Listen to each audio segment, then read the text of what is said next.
Today's video is sponsored by Audible. I'm a huge fan of light and fun stories. If you're looking for a great introduction into the fantasy world, or you're interested in something more fun than Bleak, because let's be honest, I'm tired of Bleak, you need to listen to Theft of Swords by Michael J. Sullivan. Start listening today with a 30-day Audible trial. Get one audiobook and full access to the Plus catalog absolutely free. Visit audible.com/allthingsdnd or text allthingsdnd to 500-500. Get Theft of Swords for free by visiting audible.com/allthingsdnd or text allthingsdnd to 500-500. And now, what you're here for. How a goblin's epic backstory led to a war between gods. Hi everyone, All Things D&D is back with another story.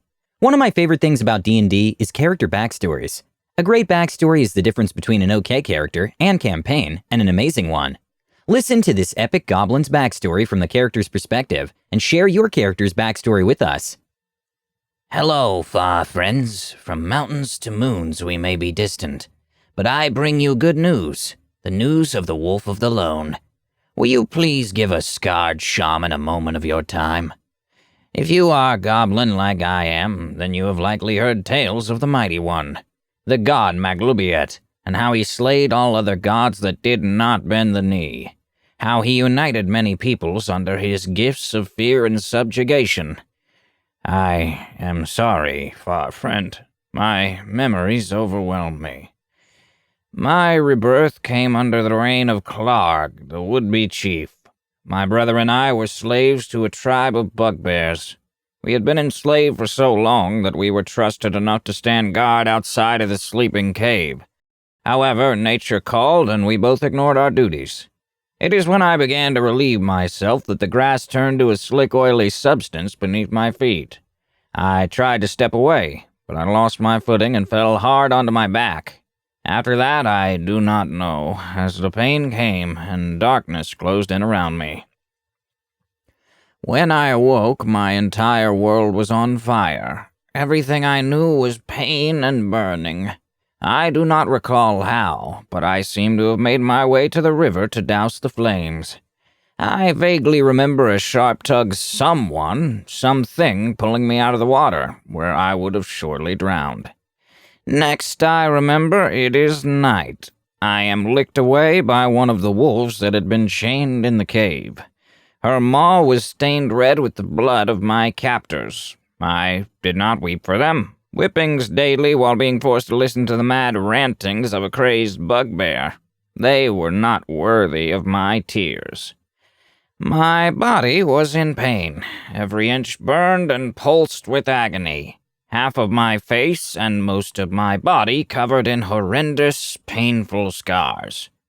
In the light of the full moon, a gigantic silhouette of a wolf stood at the mouth of the cave. It confidently strode into the cave that it had now claimed for itself and its pack. I was frozen with fear. Would it turn its dagger-like fangs on me? It walked past me with barely a glance. I dared not look back. Soon the aching pain all over my body began to ease. The wolf returned from the depths of the cave, dragging bag after bag of stolen goods that the bugbears had raided from passing merchants.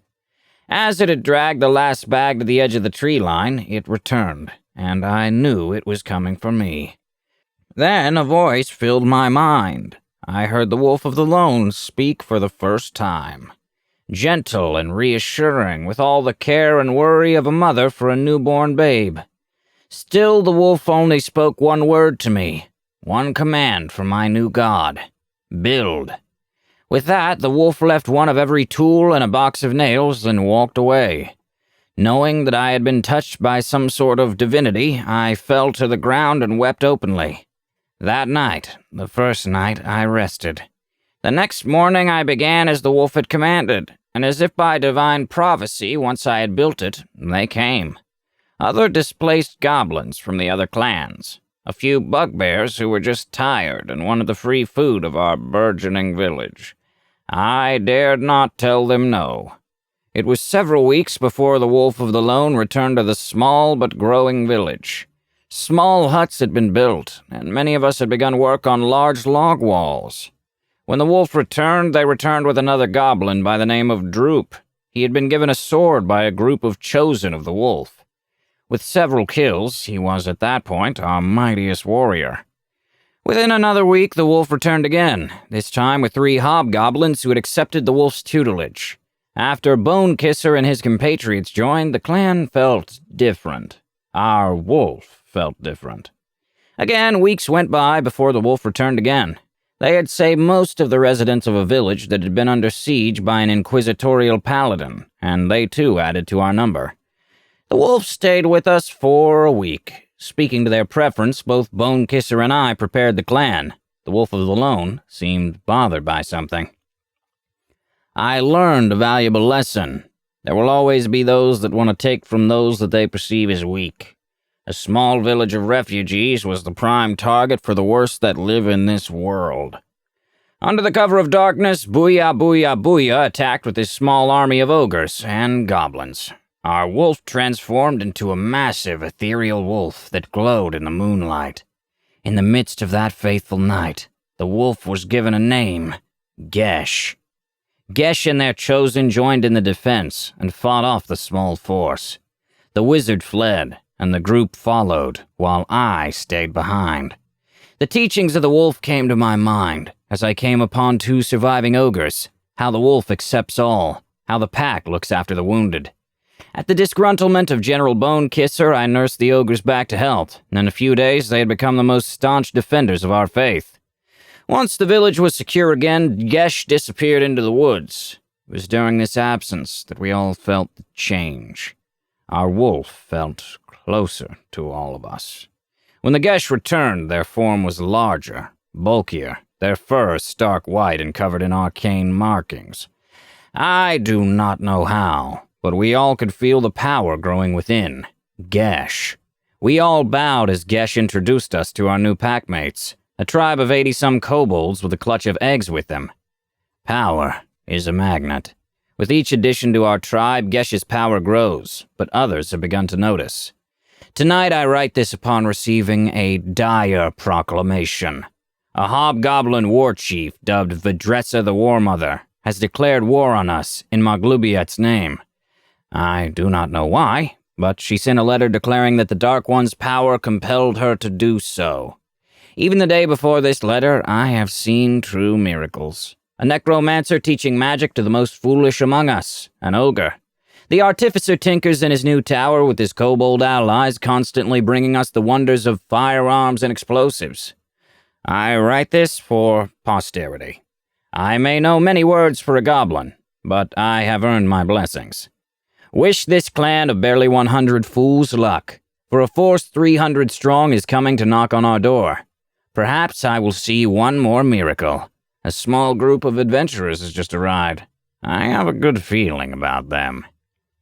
Thank you for listening. Before we discuss the video, one more quick word about our sponsor, Audible. With the 30-day Audible trial, get 1 audiobook and full access to the Plus catalog absolutely free.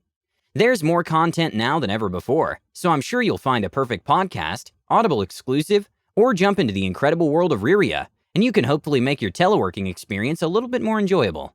I cannot recommend listening to audiobooks while working enough. It makes a world of difference. If you can do it, you should.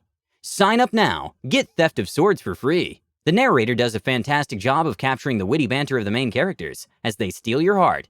Or get any audiobook you choose for free. Find the perfect podcast or Audible original, and when you do, let me know what you're listening to. Visit audible.com/allthingsdnd or text allthingsdnd to 500-500.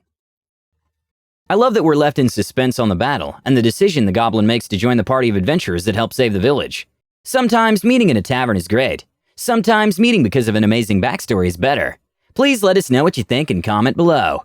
Don't forget to subscribe to our channel, All Things D&D. Our next video will be posted in 3 days, so stay tuned for more amazing Dungeons & Dragons content.